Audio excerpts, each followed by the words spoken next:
Morning વિદ્યાર્થી મિત્રો, ભૌતિક વિજ્ઞાનની અંદર ફરી એકવાર આપણે છેલ્લા લેક્ચરની અંદર ત્રુટિ વિશેની વાત કરી હતી. ત્રુટિ વિશેના કેટલાક ખ્યાલ આપણે મિત્રો જોયા.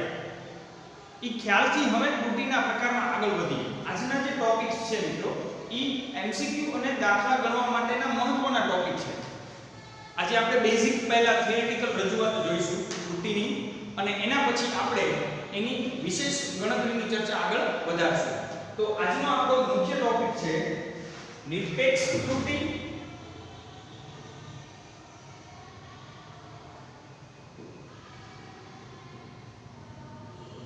નિરપેક્ષ ત્રુટિ પછી ગણતરીમાં જ આપણે સરેરાશ નિરપેક્ષ ત્રુટિ જોઈશું.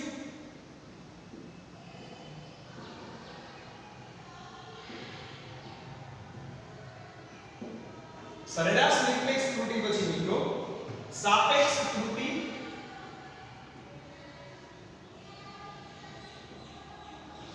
અને પ્રતિશત ત્રુટિ સમજાવો. આપણો આજનો મુખ્ય ટોપિક છે નિરપેક્ષ ત્રુટિ, સરેરાશ નિરપેક્ષ ત્રુટિ, સાપેક્ષ ત્રુટિ અને પ્રતિશત ત્રુટિની મારે ચર્ચા કરવી છે. એમાંથી સૌથી પહેલો લઈશું મિત્રો ઓપ્શન એ ની અંદર પહેલી વાત કરીશું હું નિરપેક્ષ ત્રુટિની. નિરપેક્ષ ત્રુટિ કોને કહીશું એની મારે વાત કરવી છે. ત્રુટિના પ્રકારની અંદર ગણતરીમાં પણ આપણે આને ઉપયોગમાં લઈશું. કોઈ ભૌતિક રાશિના માપનમાં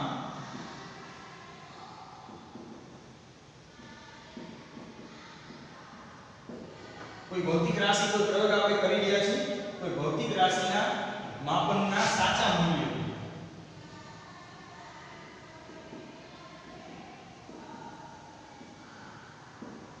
અને આપણે માપતા હોય તો માપન દરમિયાન આપણે વ્યક્તિગત માપેલ મૂલ્ય હોય અને વ્યક્તિગત માપેલ મૂલ્યના એનો જે તફાવત મળે કોઈ ભૌતિક રાશિનું સાચું મૂલ્ય અને વ્યક્તિગત માપેલ મૂલ્યના તફાવતના માનને અવલોકનની તફાવતના માનને અવલોકનની નિરપેક્ષ ત્રુટિ કહે છે.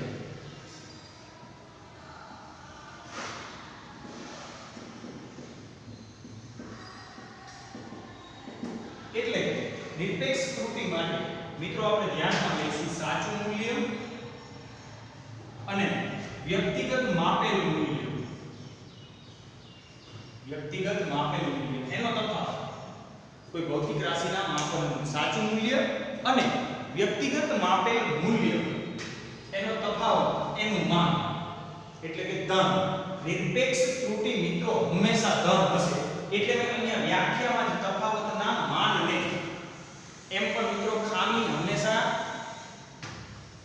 જે તમને દર્શાવાય છે અવલોકનની અંદર, એ ખામી હંમેશા ખામી જ કહેવાય. એ ધન સ્વરૂપે જ આપણને નડે.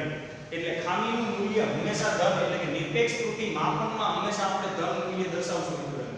અને નિરપેક્ષ ત્રુટિની જ્યારે ચર્ચા કરતા હોય ત્યારે આપણે એના મૂલ્યને ધન લઈશું. એની ગણતરી માટે આપણે કોઈ એક સામાન્ય સંજ્ઞા એને સંજ્ઞા વડે એને દર્શાવી શકીએ. આપણે તેને નિરપેક્ષ ત્રુટિને માન એટલે માનાંકમાં કોઈ ભૌતિક રાશિ એનું માપન એટલે માનાંકમાં ડેલ્ટા a વડે દર્શાવાય છે.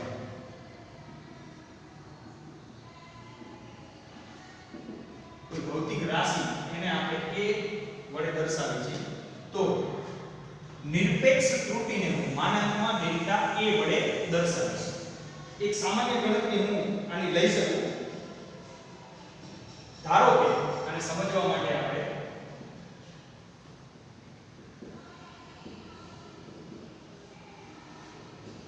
કોઈ ભૌતિક રાશિ a ના n અવલોકનો a1 a2 a3 up to an છે. આપણે કોઈ ભૌતિક રાશિના n અવલોકનો લીધા છે.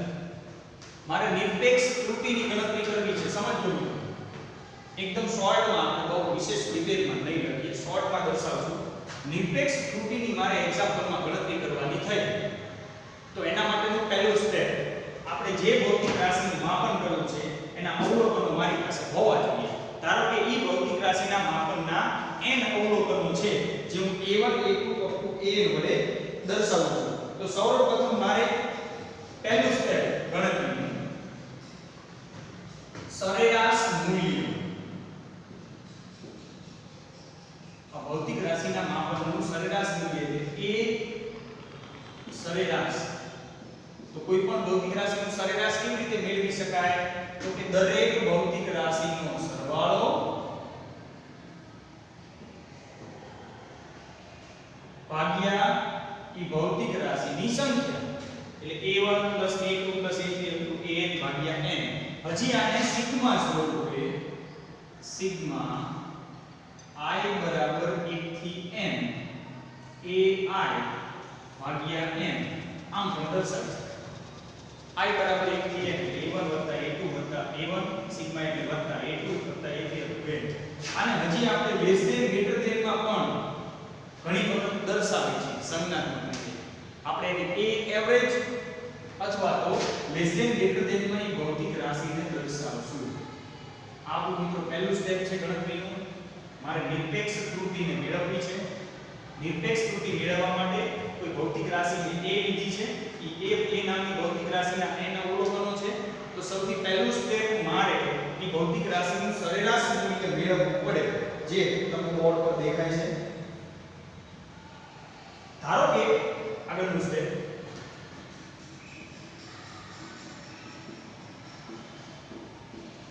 દરેક અવલોકનમાં ઉદ્ભવતી નિરપેક્ષ ત્રુટિ. બીજું સ્ટેપ આના પછી આપણે લઈએ delta a1 delta a2 up to delta an છે. આપણે વાત કરી ડેલ્ટા a એને હું નિરપેક્ષ ત્રુટિ કહીશ. તો હવે નિરપેક્ષ ત્રુટિ મારે કેવી રીતે મેળવી શકાય? તો કે આપણે જે સરેરાશ મૂલ્ય લીધું છે મિત્રો, એને સાચું મૂલ્ય માનીને ચાલશું. સરેરાશ મૂલ્યને શું આપણે માનીને ચાલશું? સાચું મૂલ્ય. તો ઈ સરેરાશ સાચું મૂલ્ય અને વ્યક્તિગત માપેલ મૂલ્ય, આ વ્યક્તિગત માપેલ મૂલ્ય છે અને આ સરેરાશ મૂલ્ય છે, એનો તફાવત, એનું માન, એને આપણે નિરપેક્ષ ત્રુટિ કહીશું. તો આ નિરપેક્ષ ત્રુટિ delta a1 delta a2 up to delta an છે. તો માટે દરેક અવલોકનની નિરપેક્ષ ત્રુટિ આપણે દર્શાવશું. તેથી દરેક અવલોકનની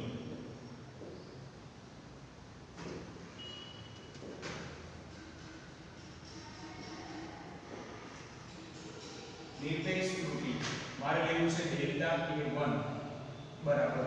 સમજો બરાબર, આપણે વાત કરી છે, હજી એક વાર કહું છું તમને, કોઈ ભૌતિક રાશિના માપનનું સાચું મૂલ્ય અને વ્યક્તિગત માપેલ મૂલ્ય એનો તફાવત. એટલે હું અહીંયા લઈશ પહેલી ભૌતિક રાશિ છે a1 માઈનસ a સરેરાશ, આ બેની બાદબાકી ડેલ્ટા a1 આપણે. ધારો કે બીજું મૂલ્ય લો ડેલ્ટા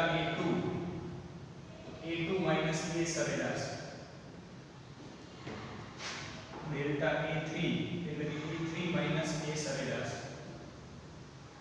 અપ ટુ આગળ જઈએ આમાં તો ડેલ્ટા an એટલે કે an માઈનસ a સરેરાશ. તો મિત્રો આપણે બીજા સ્ટેપની ગણતરી થશે. Delta a1 delta a2 up to delta an, આ દરેક અવલોકનની નિરપેક્ષ ત્રુટિ થઈ.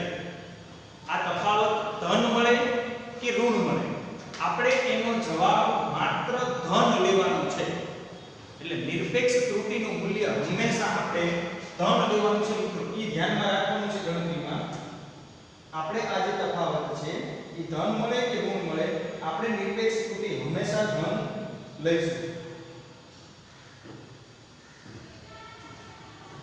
આ ગણતરીમાં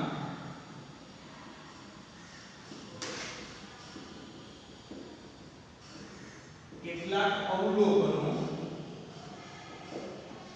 નું મૂલ્ય, કેટલાક અવલોકનોનું મૂલ્ય ધન અથવા ઋણ મળશે, પરંતુ નિરપેક્ષ ત્રુટિ હંમેશા ધન થશે, એટલે કે મૂલ્ય મિત્રો આપણે હંમેશા ધન લેવાનું છે. તો આપણે ગણતરી કરી રહ્યા છીએ નિરપેક્ષ ત્રુટિ. પહેલા સેક્શનને અહીંયા પૂરો કરીએ. હવે મારે વાત કરવાની છે ઈ છે સરેરાશ નિરપેક્ષ ત્રુટિની, પછી મિત્રો સાપેક્ષ ત્રુટિની અને પ્રતિશત ત્રુટિની. તો નિરપેક્ષ ત્રુટિ માટે ફરી એકવાર આપણે મુદ્દાને ધ્યાનમાં રાખશું. કોઈ ભૌતિક રાશિના માપનનું સાચું મૂલ્ય અને વ્યક્તિગત માપેલ મૂલ્યનો તફાવત, એનું માન અને અવલોકનની નિરપેક્ષ ત્રુટિ કહીશું. કોઈ ભૌતિક રાશિ લીધેલી છે એનું મેં સરેરાશ મૂલ્ય લીધું છે મિત્રો. અહીંયા સરેરાશ મૂલ્યને હું અત્યારે સાચા મૂલ્ય તરીકે ધ્યાનમાં લઈશ. સરેરાશ મૂલ્યને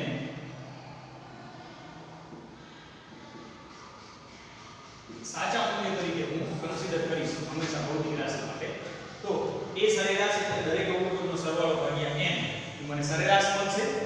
પછી દરેક અવલોકનમાં ઉદ્ભવતી ત્રુટિ અનુક્રમે તમે a1 a સરેરાશ, a2 a સરેરાશ એમ લઈ શકો છો. આ પણ દાખલાની ગણતરીના મિત્રો સ્ટેપ જ છે. અને આ જે મૂલ્ય મળે છે એનું મારે હંમેશા ધન મૂલ્ય લેવાનું છે, ઋણ મૂલ્ય મિત્રો ચાલશે નહીં. તો આ પ્રમાણે તમે નિરપેક્ષ ત્રુટિની ગણતરી કરી શકો. તમે જોઈ શકો છો મિત્રો બોર્ડ પર એકવાર વ્યવસ્થિત રીતે આને તમારે ફોલો કરવાનું છે અને આ પ્રમાણે આપણે ગણતરીમાં આગળ વધવાનું છે.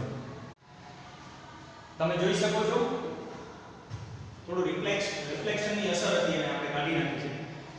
તો આ પ્રમાણે આપણે મિત્રો નિરપેક્ષ ત્રુટિને માપી શકીશું.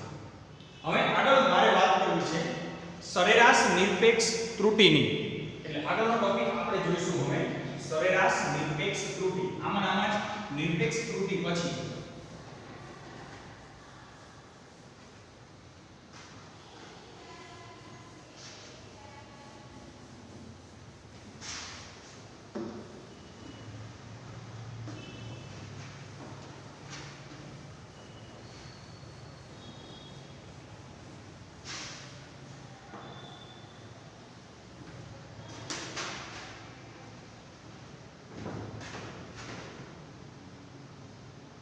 બીજો મુદ્દો આપણે આગળ વધારશું.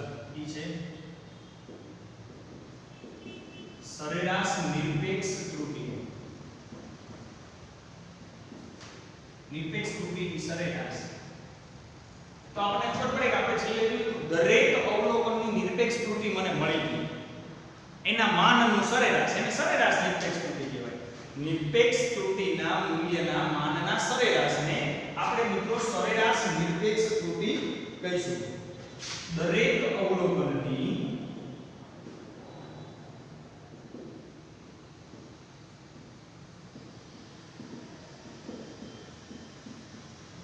નિરપેક્ષ ત્રુટિ, દરેક અવલોકનની નિરપેક્ષ ત્રુટિના માનાંકના સરેરાશ મૂલ્ય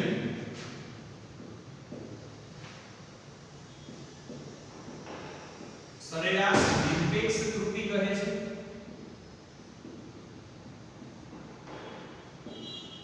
હવે મારે જે વાત કરવી છે મિત્રો એ સરેરાશ નિરપેક્ષ ત્રુટિની છે. માટે હું અહીંયા દર્શાવી શકીશ ડેલ્ટા a સરેરાશ બરાબર માનાંકમાં ડેલ્ટા a1 માનાંકમાં ડેલ્ટા a2 પ્લસ અંકનું માનાંકમાં ડેલ્ટા an ભાગ્યા n. તો આ થઈ ગયું મિત્રો સરેરાશ.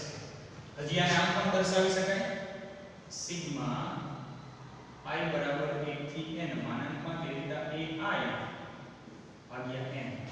આનાથી મળે મને ડેલ્ટા a સરેરાશ. જેવી રીતે અવલોકનની તમે સરેરાશ લીધી જેને આપણે સાચા મૂલ્ય તરીકે ગણ્યું, એવી જ રીતે તમે અહીંયા દરેક નિરપેક્ષ ત્રુટિની સરેરાશ લઈ શકો. આ છે સરેરાશ નિરપેક્ષ ત્રુટિ. તો કોઈ ભૌતિક રાશિને મારે દર્શાવવી હોય તો કોઈ ભૌતિક રાશિ a ને હું આમ કોઈ ભૌતિક રાશિ એને દર્શાવવા માટે મારે દર્શાવવું હોય તો નીચે મુજબ દર્શાવી શકાય છે.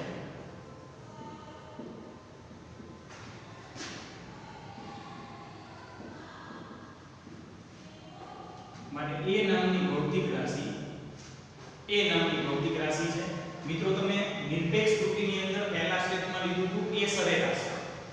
દરેક અવલોકનનું સરેરાશ હતું. એ સરેરાશ પ્લસ ઓર માઈનસ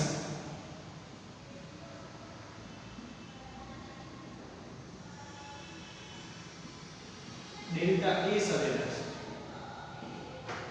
આનાથી તમને કોઈ ભૌતિક રાશિનું મૂલ્ય મળી. કાં તો તમે સરેરાશ મૂલ્યમાં ડેલ્ટા એ સરેરાશને પ્લસ કરવા પડે અથવા માઈનસ કરવા પડે, જેથી કરીને તમને દરેક અવલોકનનું મૂલ્ય મળી જાય. તો આમ કોઈ પણ ભૌતિક રાશિને તમે એના સરેરાશ મૂલ્ય અને પ્લસ ઓર માઈનસ એની ત્રુટિ, ડેલ્ટા એ સરેરાશ શું દર્શાવશે? ત્રુટિ દર્શાવશે. એનાથી દર્શાવી શકો છો. ક્યાંક અવલોકન વધી જતું હશે તો અહીંયા મૂલ્ય માઈનસ થશે, ક્યાંક અવલોકન ઘટી જતું હશે તો મૂલ્ય પ્લસ થશે, જેથી કરીને પ્લસ ઓર માઈનસ થઈને તમને કોઈ ભૌતિક રાશિનું સાચું મૂલ્ય મળી શકે. તો આ વાત થઈ ગઈ મિત્રો સરેરાશ નિરપેક્ષ ત્રુટિની. બીજું સ્ટેપ, જે દરેક અવલોકનો તમને મળ્યા છે એના ધન મૂલ્યનું સરેરાશ, જે તમને સરેરાશ નિરપેક્ષ ત્રુટિ આપશે. આના પછી મારે વાત કરવી છે સાપેક્ષ ત્રુટિ અથવા એને આપણે કહીશું મિત્રો આંશિક ત્રુટિ.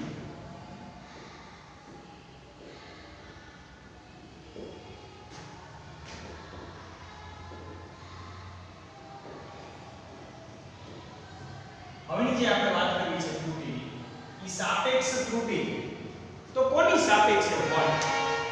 સાચા મૂલ્યની સાપેક્ષે હોય ને હંમેશા. સાચું મૂલ્ય એટલે આપણે લઈશું એ સરેરાશ. એ સરેરાશની સાપેક્ષે મને જે નિરપેક્ષ ત્રુટિ મળે છે ડેલ્ટા એ સરેરાશ, એનો ગુણોત્તર એને હું સાપેક્ષિક ત્રુટિ કહી શકું. સૂત્ર રજૂઆત બહુ સિમ્પલ છે. ભૌતિક રાશિનું સાચું મૂલ્ય એને તમે એ સરેરાશ કીધું. એ સરેરાશ એટલે શું કીધું મિત્રો? સાચું મૂલ્ય. અને મને નિરપેક્ષ ત્રુટિનું સરેરાશ, સરેરાશ નિરપેક્ષ ત્રુટિ, ઈ બંનેનો ગુણોત્તર ઈ દર્શાવશે મિત્રો સાપેક્ષ ત્રુટિ. સંજ્ઞાત્મક રીતે આપણે એને ડેલ્ટા એ લઈશું.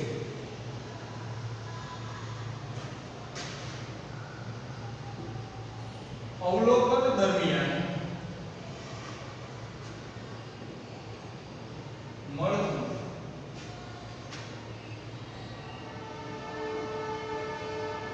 સરેરાશ નિરપેક્ષ ત્રુટિ. અવલોકન દરમિયાન મળતી સરેરાશ નિરપેક્ષ ત્રુટિ ડેલ્ટા એ સરેરાશ અને અવલોકનોનું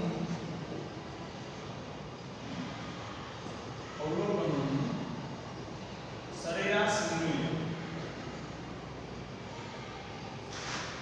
એ સરેરાશ ના ગુણોત્તરને સાપેક્ષ ત્રુટિ કહે છે.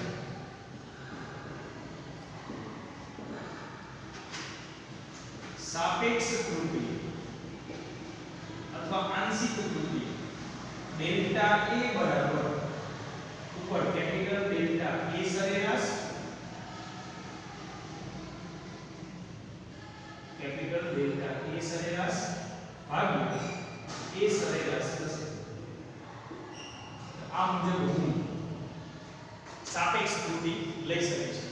તમે જોઈ શકો છો બોર્ડ પર મિત્રો આપણે વાત કરી ડેલ્ટા એ સરેરાશ ભાગ્યા એ સરેરાશ એને સાપેક્ષ ત્રુટિ એટલે સરેરાશ નિરપેક્ષ ત્રુટિ. પહેલા આપણે વાત કરી નિરપેક્ષની, પછી વાત કરી સરેરાશ નિરપેક્ષની, અને હવે મારે અંતિમ સ્ટેપ આનું લેવું છે ઈ છે પ્રતિશત ત્રુટિ. આમાં આમાં જ મિત્રો હું દર્શાવી શકીશ.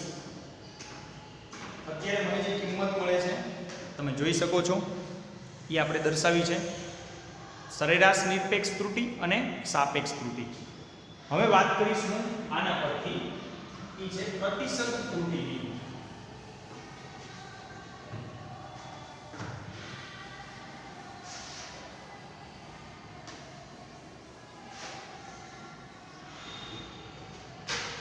હવે વાત કરવી છે આનો ઉપયોગ કરીશ એટલે અત્યારે મિત્રો એને રહેવા દઈશું.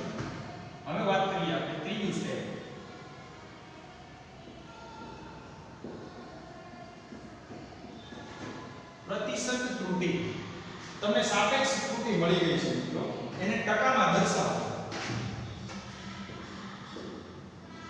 સાપેક્ષ ત્રુટિને ટકામાં દર્શાવતા મળતી ત્રુટિને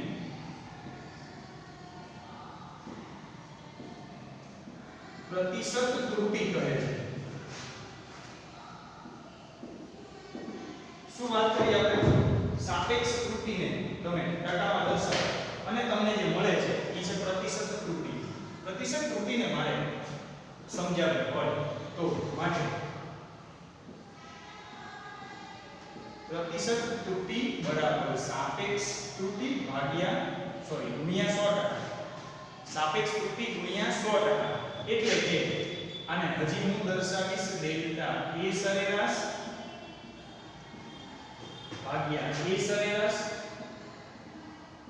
એનું જે મૂલ્ય મળે છે એને મારે ટકાવારીમાં દર્શાવવાનું છે. એટલે ડેલ્ટા A ગુણ્યા 100%. આને હું કહીશ મિત્રો પ્રતિશત ત્રુટિ. નિરપેક્ષ ત્રુટિને આપણે ધ્યાનમાં લેવાની બાબત છે. આમાં ત્રણેય ત્રુટિના જે પ્રકાર છે એને આપણે વધારે વિશેષ સમજવાનો પ્રયત્ન કરીએ.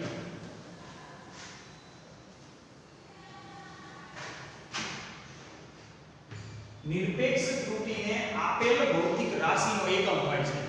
તમે લંબાઈનું માપ કરતા હોય, તમે દળનું માપન કરતા હોય, સમયનું માપન કરતા હોય તો નિરપેક્ષ ત્રુટિને એકમ હોય, પણ સાપેક્ષ અને પ્રતિશત ત્રુટિને એકમ હોતો નથી. અહીંયા ધ્યાનમાં રાખવાની બાબત ત્રણેય માટે મિત્રો કોમન આપણે લઈશું. કોમન વસ્તુ ત્રણેય માટે ધ્યાનમાં રાખશું. પહેલો મુદ્દો એનો નિરપેક્ષ ત્રુટિને આપેલ ભૌતિક રાશિના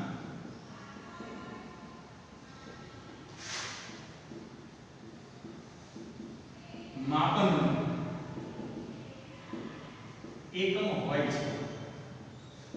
મિત્રો નિરપેક્ષ ત્રુટિને આપેલ ભૌતિક રાશિના માપનનો એકમ હોય છે. જ્યારે સાપેક્ષ ત્રુટિ અને પ્રતિશત ત્રુટિને એકમ હોતા નથી. સાપેક્ષ ત્રુટિ અને પ્રતિશત ત્રુટિને મિત્રો એકમ હોતા નથી. નિરપેક્ષ ત્રુટિને આપેલ ભૌતિક રાશિના માપનનો એકમ હોય છે, જ્યારે સાપેક્ષ અને પ્રતિશતને એકમ હોતા નથી. તો આ પ્રમાણે આપણે ત્રણ મુદ્દા મિત્રો આજે શીખ્યા છીએ.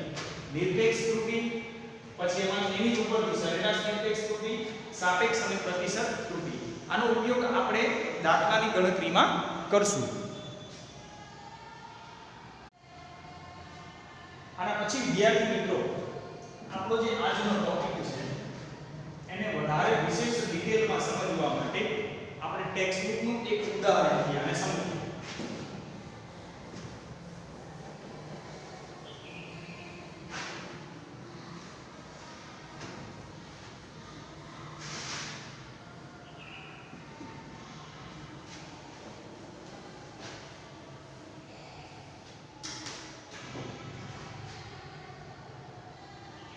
તમે પણ વિદ્યાર્થી મિત્રો કેલ્ક્યુલેટર લઈને બેસજો.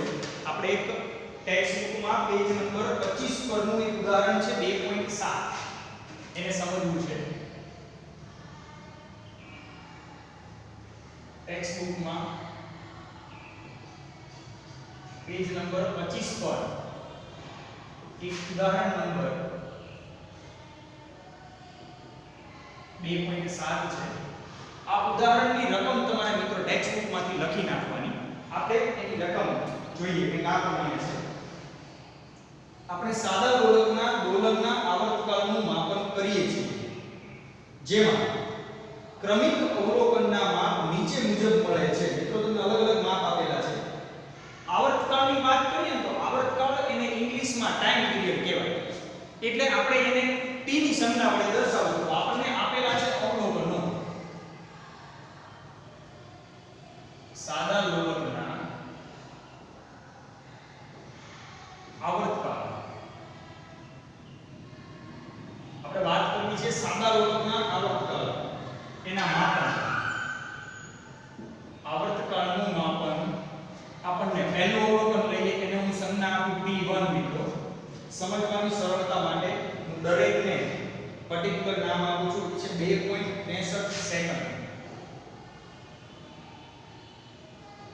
T2 બીજો અવલોકન છે 2.56 સેકન્ડ. ઈ જ પ્રમાણે T3 મિત્રો આપેલું છે તમને 2.42 સેકન્ડ. T4 આપેલું છે 2.71 અને T5 2.80.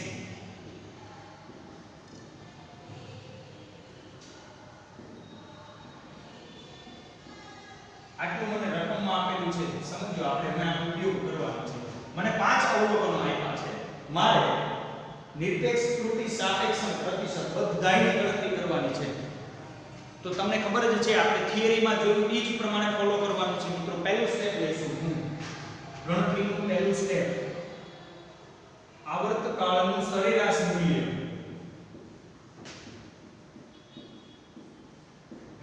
T સરેરાશ બરાબર આ દરેક અવલોકનનો સરવાળો 2.63 વત્તા 2.56 વત્તા 2.42 વત્તા 2.71 વત્તા 2.80. તો તમારે કેલ્ક્યુલેટરમાં પાંચેય અવલોકનનો સરવાળો કરવાનો છે ભાગ્યા n, એટલે હું 5 લખીશ મિત્રો. તો આ પાંચેય અવલોકનનો સરવાળો કરો મિત્રો તમે 13.12 થશે. માટે T સરેરાશ બરાબર 13.12 ભાગ્યા 5. હજી એકવાર કેલ્સીમાં ચેક કરવું પડશે. 13.12 ભાગ્યા 5 2.62 મળે છે.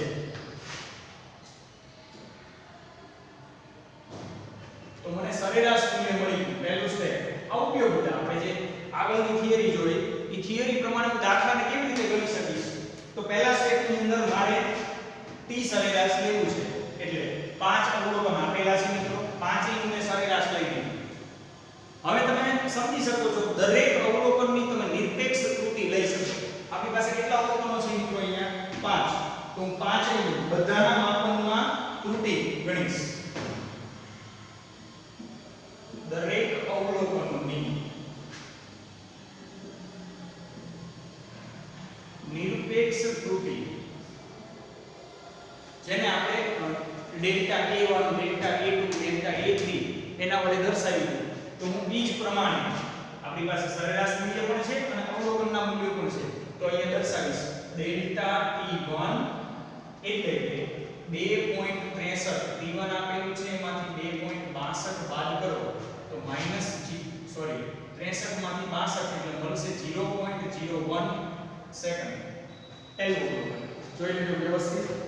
2.63 માંથી 2.62 બાદ કરો એટલે ડેલ્ટા T1 તો મળે છે 0.01. આ પ્રમાણે હજી ચેક કરતા જાઓ. ડેલ્ટા T2 2.56 માંથી 2.62 બાદ કરો તો મળશે મિત્રો તમને 56 માંથી 62 મોટું મૂલ્ય છે -0.06 સેકન્ડ. એવી જ રીતે ડેલ્ટા T3 તમે અનુક્રમે કેલ્સીમાં ચેક કરતા જજો. 2.42 -2.62 એટલે 2.42 અને 62 માં -0.2 એટલે કે 0.20 નો ડિફરન્સ છે. ડેલ્ટા T4 લઈ લઈએ તો 2.71 -2.62 71 અને 62 એટલે 0.09 નો ડિફરન્સ રહેશે. અને ડેલ્ટા T5 2.80 -2.62 એટલે 0.18 નો ડિફરન્સ રહેશે. 0.18. તો આ પ્રમાણે તમે કેલ્સીમાં ચેક કરતા જજો. આપણને દરેક અવલોકનની નિરપેક્ષ ત્રુટિ મળે છે મિત્રો. હવે આગળ વાત કરીએ એમાં. તો મારે સરેરાશ ત્રુટિ લેવાની છે. મતલબ મારે તો મૂલ્ય પ્લસ જ લેવાનું છે. તો સરેરાશ નિરપેક્ષ ત્રુટિ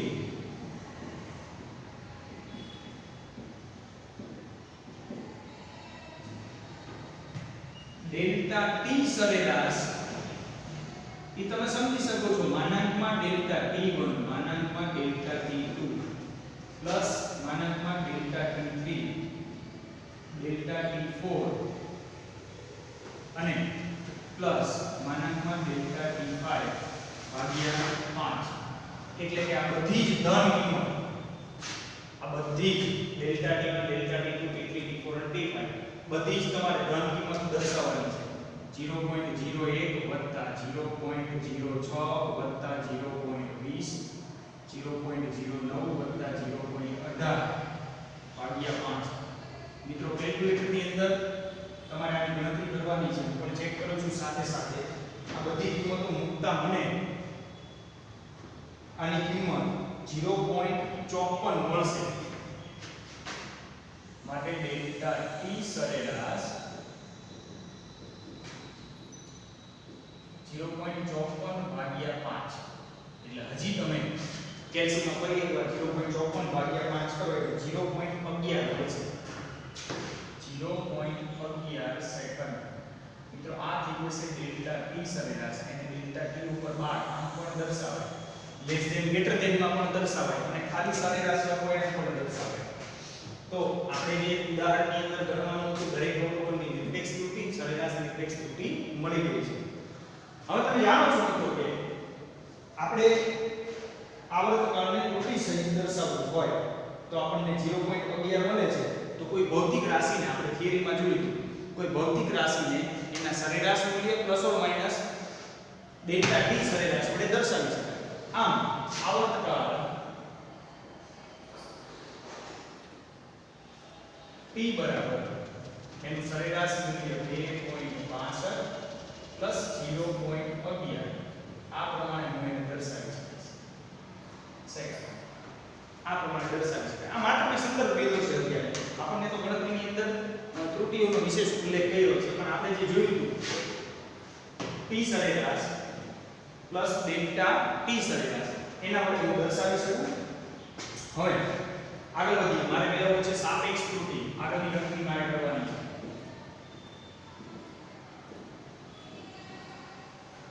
ડેલ્ટા T બરાબર ડેલ્ટા T સરેરાશ ભાગ્યા T સરેરાશ માને ડેલ્ટા T બરાબર હવે મિત્રો તમે ડેલ્ટા T સરેરાશ નું મૂલ્ય લીધું છે 0.11 ભાગ્યા 2.62 ચલો કેલ્ક્યુલેટર ની અંદર ફરી એકવાર 0.11 ભાગ્યા 2.62 કરો એટલે 0.04198 એટલે કે એને સરેરાશ આપણે 0.042 લખશું આવું મૂલ્ય મળ્યું તો આ થઈ ગઈ સાપેક્ષ ત્રુટિ આગળ આપણે જોયું સાપેક્ષ ત્રુટિ એકમ હોય નહીં એકમ કોને હોય માત્ર નિરપેક્ષ ત્રુટિ એકમ હોય એકમ આપણે સેકન્ડ લખેલો છે આને મારે પ્રતિશત ત્રુટિમાં દર્શાવવું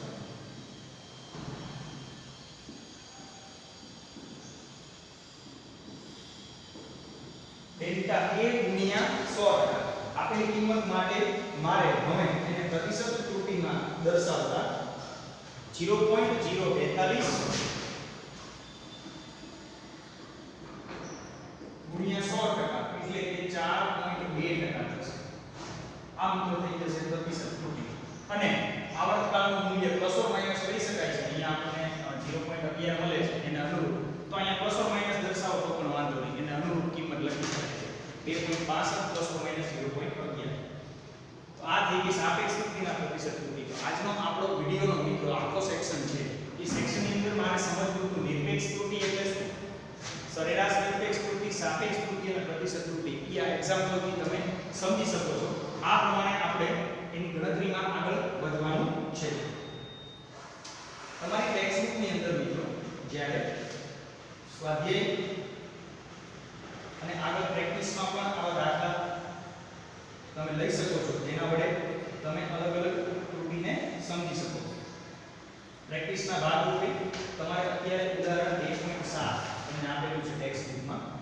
ઈ આ પ્રમાણે લેવાનું છે આ પ્રમાણે આવર્તકાળની જગ્યાએ લંબાઈનું માપન લઈ શકો છો અવરોધનું માપન લઈ શકો છો એવા અલગ અલગ માપન વડે તમે એને સમજી શકો છો તમારે એક જ ફિક્સ ફોર્મેટ રાખવાની છે એક જ ફિક્સ ફોર્મેટ રાખવાની છે ફિક્સ ફોર્મેટ છે આપેલા અવલોકનો લઈ લેવાના પહેલા એ અવલોકનનું સરેરાશ પછી દરેક અવલોકનની નિરપેક્ષ ત્રુટિ લેવાની પછી સરેરાશ નિરપેક્ષ ત્રુટિ સરેરાશ નિરપેક્ષ ત્રુટિ પછી માત્ર મેં આવર્તકાળને દર્શાવ્યો છે કે આ રીતે દર્શાવી શકાય એમ.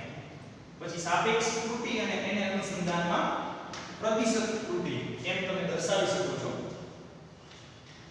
બોર્ડ પર જોઈ શકો છો મિત્રો, આપણે સંપૂર્ણ દાખલાને સ્ટેપ બાય સ્ટેપ દર્શાવ્યું છે. તો આ રીતે તમે બધી જ ગણતરી કરી શકો છો. હવે પછીના સેક્શનને આપણે નેક્સ્ટ વિડીયોમાં આગળ જોઈશું. Thank you.